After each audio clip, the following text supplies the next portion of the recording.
We're live. Hey, welcome to the Killer Be Killed podcast with Damian and Josh. And yes, the most unlistened to podcast on the interwebs.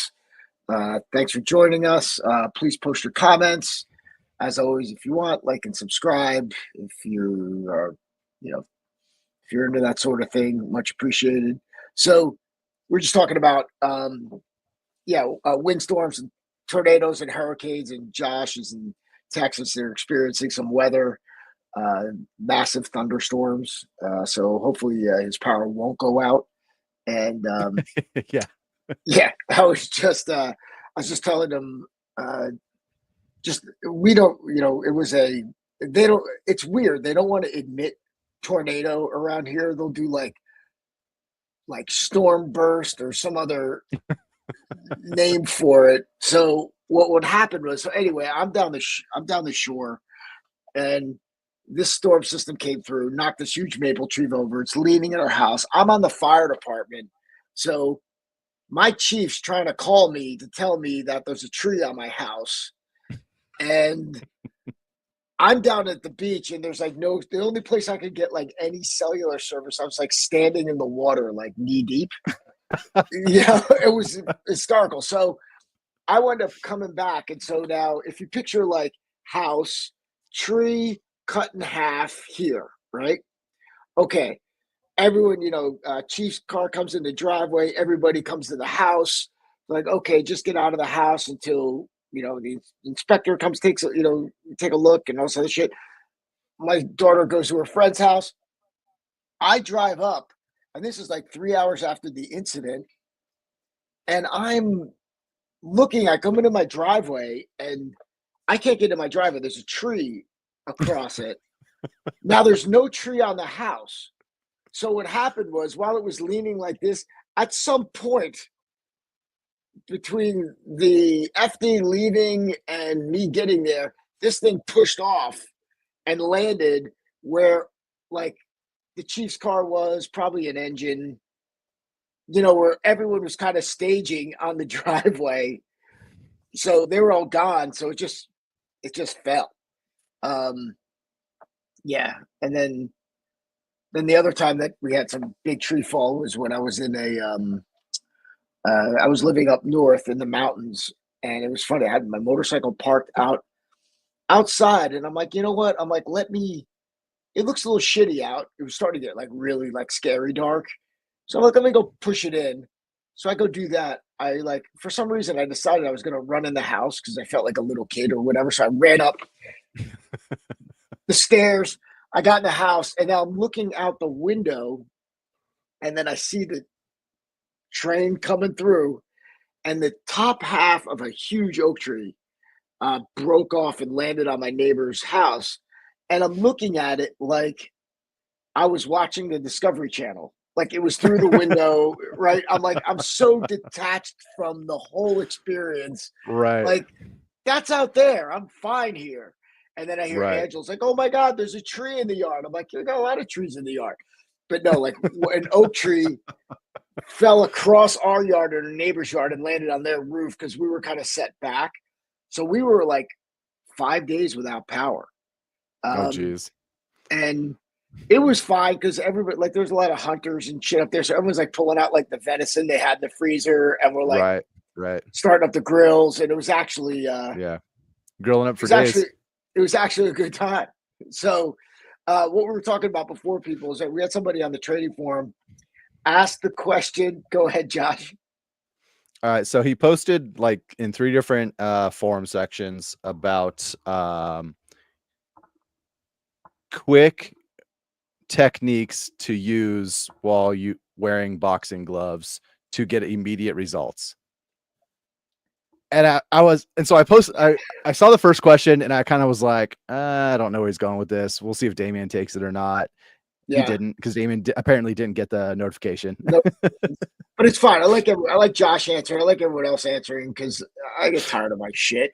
So, and I like hearing what you guys have to say. I learned, like, you guys got different perspectives on stuff, so I get to learn shit. Yeah. Great. Sometimes this, if it's one that I don't really want to touch, I'll just wait for Damian to do it. Of course. Of course. The problem of being the owner, right? Like you have to respond eventually. Yeah, eventually, because somebody's right. It's like, well, fucking post on there. Nobody's doing this shit. Yeah. But anyways, then I got more notifications. He posted it in basically 2 other places. And the last one he posted it in was the module 12, which is lethal techniques and quick killing finishes and stuff like that. Yeah. So now I'm intrigued, right? Now I'm like, what are you trying to do with boxing gloves? Right. So Yeah, my first response to him was, hey, I don't really understand where you're going with this question. Can you give me more context? You know, like, what are you doing? Is this like a sporting event? Is this self-defense while wearing gloves? What kind of gloves? You know, like, I'm like, I need more context. Like, what are you trying? Like, you want immediate results. Immediate results for what? Are you like conditioning your hands? Are you trying to like finish people quickly? Like, I just need more context. And so he came back and was like, he's doing a sparring tournament. He doesn't know what kind of gloves, and it's a last as long as you can tournament, and he wants to finish people quickly so that he can last longer. So my response to that, was, let's see what, man, I wish I should have brought my iPad so I could actually, because I'm going to grab my iPad really quick. Hold on, be right back. Okay. My response is so good. All right, please. So, yeah, if you're just joining us, we're just talking about a member on the training forum who was asking what would be the fastest techniques to knock someone out. Josh appropriately asked him, in which context are we talking about here? And the person responded that they're fighting, I guess, in a last man standing kind of sparring tournament. Yeah. So he doesn't know what kind of gloves he's wearing, but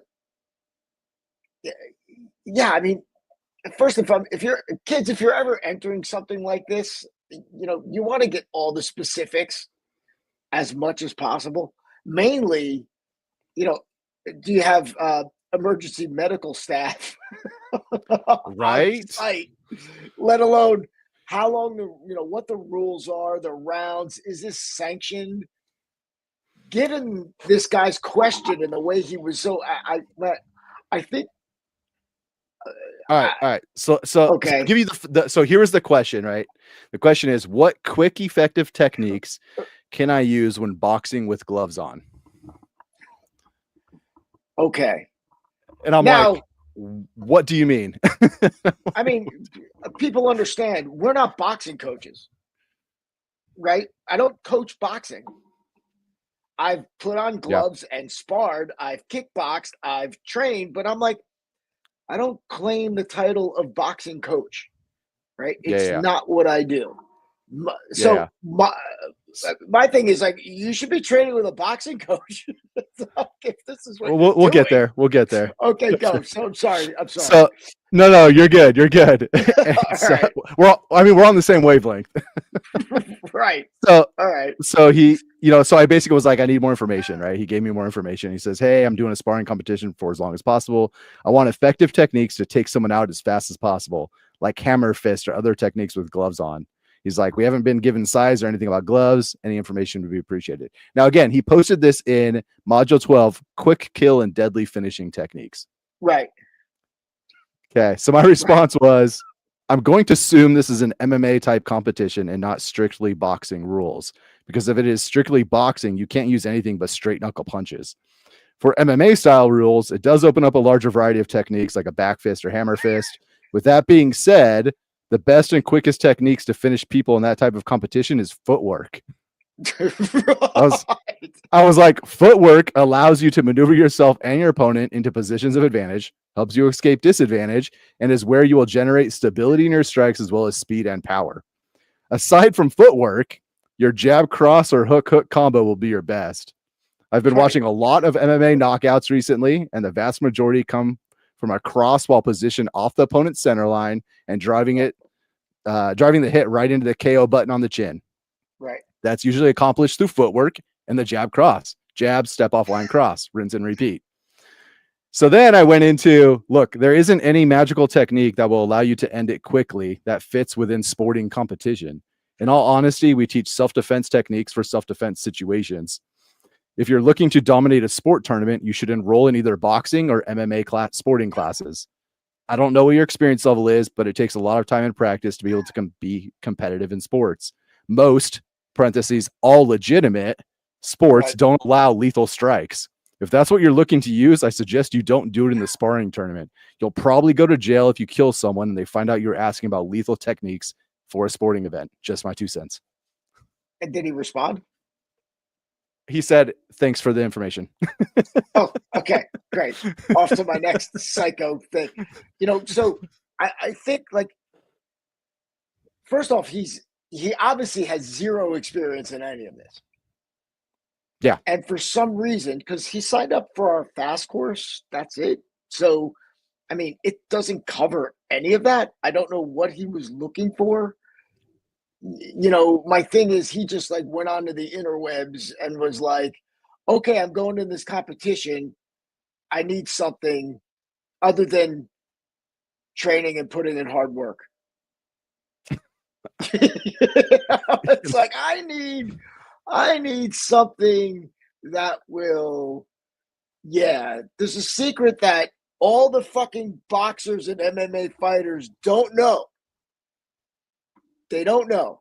It's out there because none of them have actually, it would have been discovered and everybody would be trying to do it first. And just what you said, the secret is a fucking right cross to the chin. Okay. Try to land that as much as you possibly can. Yeah, right. That's as I'm typing it in my head. I'm like, do you know how hard it's, how much you're gonna have to practice to nail that on a moving target who's also right. Yeah, setting him up. I mean, when he saw footwork, which is a great, your answer is fantastic right away, better than I could put it. When you said footwork, that probably was like, what the fuck? What is this guy talking about? Like, footwork. I'm not kicking. He immediately thought you were talking about kicking him. He might have. Gotta be. I just, I don't. Yeah. It brings up something that we talk about a lot on this channel. Like, we beat this horse dead constantly. There's a big difference between sport and self-defense for survival. Right. And that's what, it's a no, and we always, it always comes back to that because guys will, continually, and I know exactly when they post the comment or the question, I know exactly where they're coming from and where they are in their martial arts, journey, right? It's like, the guys who, I'm like, oh, this guy took some karate classes, stood in line, punched the air for a while. Now he went and started rolling around and got choked for the first time in his life and never felt anything like that. He's like, oh my God, that's it. Right. It's like, I understand what you're saying. And can you, again, I hate it because we always say it's like beating a dead horse. Can I choke somebody in the street? Of course you can, but there's other things that can happen to you while you're doing this. Yeah. I understand. Other factors, right? Yeah. I understand being in that position. It's like, I've done it myself. It's, you're leaving yourself open. I'd rather, it's funny. I'd rather unless I have to subdue somebody. You're just going to walk away or spray somebody with pepper spray and walk away. Right. Yeah. It's funny. So we're doing these things. So I have this new YouTube creator guy. This is actually funny. So I have a couple, he gave me some scenarios to do. And I'm like, was one of them a wrist grab? No. One of them is somebody like chest bumping you in the street. Oh. My defense, honestly, is going to be, I'm going to give me a couple options. One, you're paying attention. Some guy's coming towards you. Step out of the fucking way and keep moving. The other thing is when he bumps into you, say, excuse me, keep moving and just look back to make sure he's not following you. Right.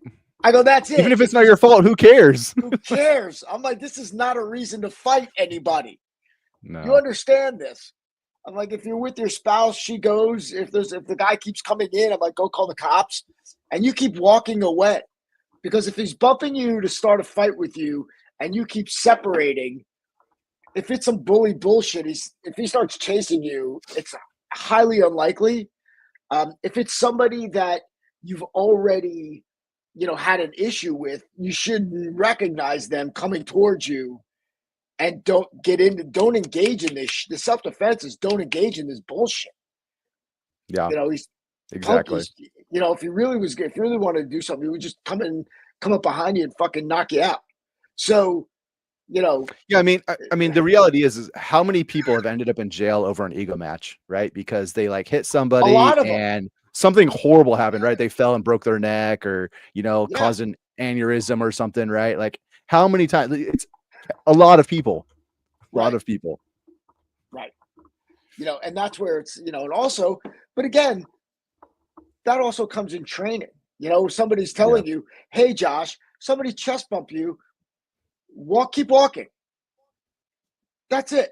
Say, excuse me. It's clear. Oh, it's not yeah, my fault.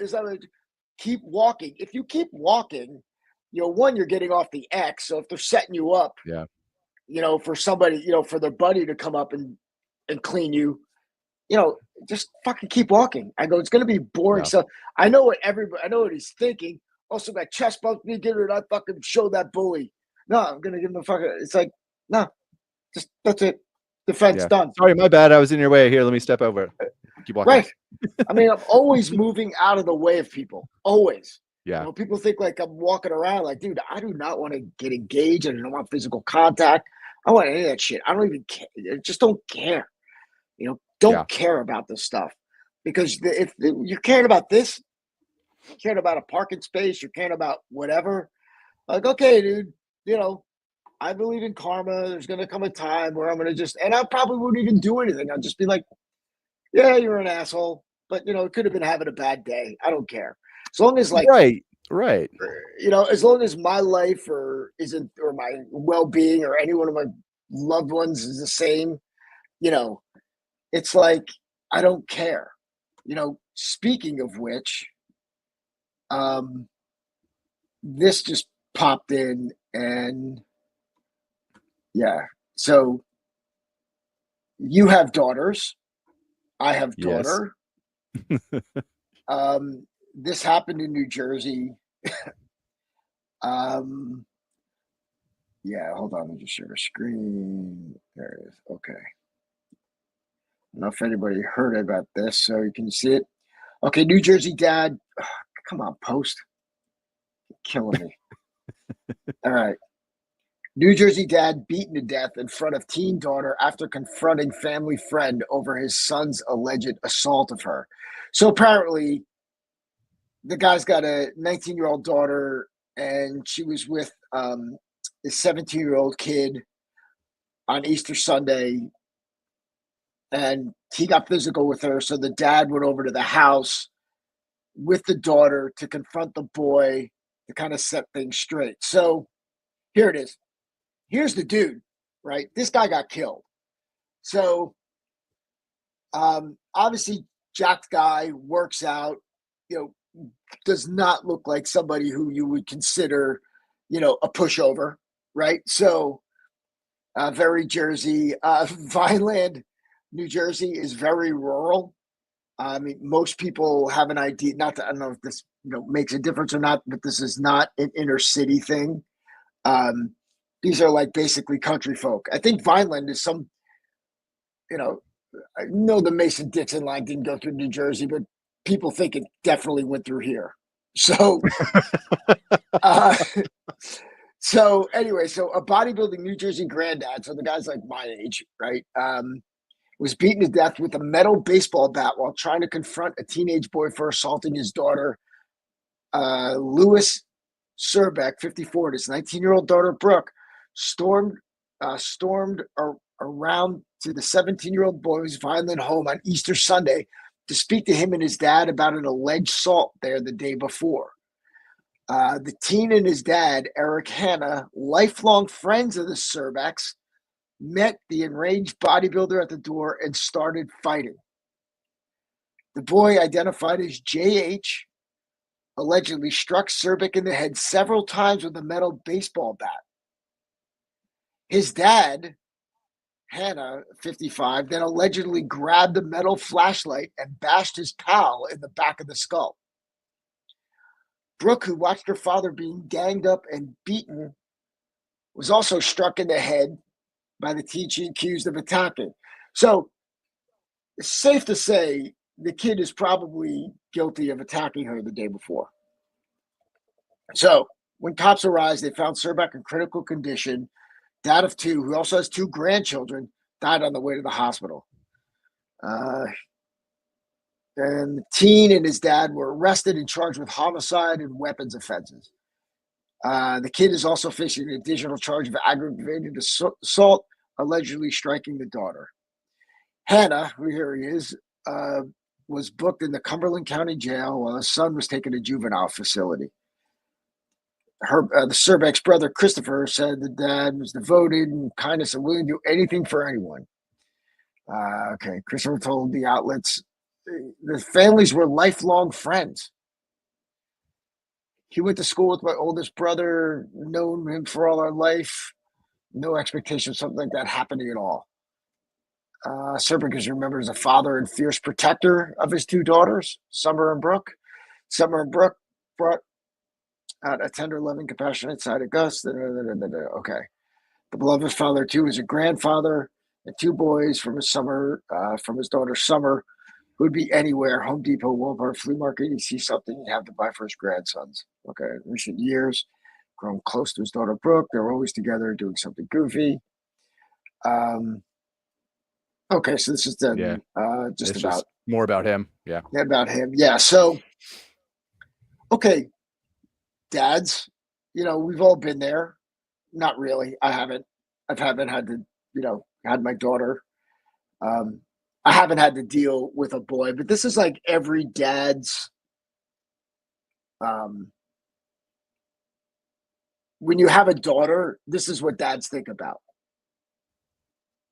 I mean, you're like, some guy hurts my little girl, touches my little girl in a way she doesn't want. All hell's breaking loose. Plus the fact that these people at least known each. I mean, they're in the same neighborhood. Yeah. I would be curious to see what comes out and how this guy approached them. Right? I mean, there's so much of the story that's missing.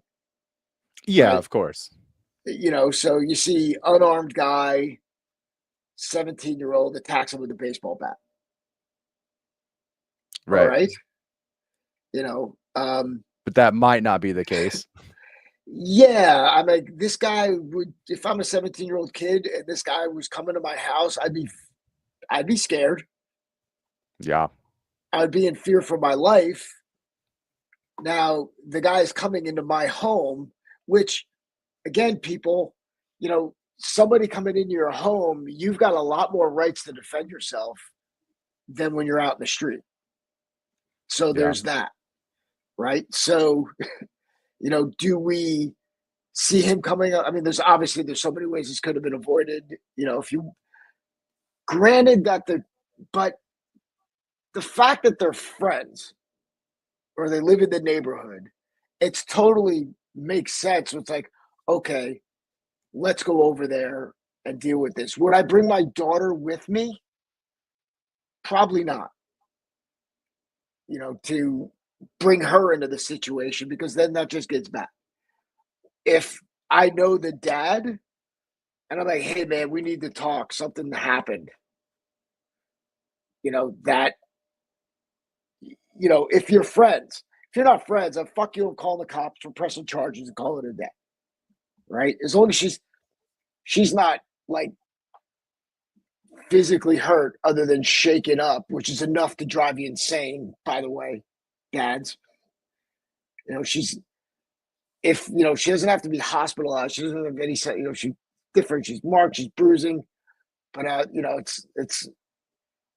yeah, it's tough because there's a part of me that I would fucking go down and want to express myself in a fucking physical manner.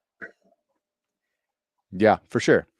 You know, and for the record, this is why my kids have been doing jujitsu for 6 years and counting. right?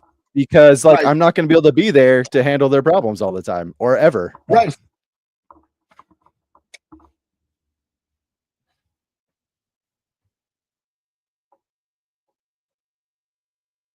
Oh, I lost sound. That was weird.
Nope, I still don't have sound. I don't know if you can hear me. All right. Well, it's about time for me to go anyways. If you can hear me. If you can't, sorry. But I'm going to head out. Catch you later.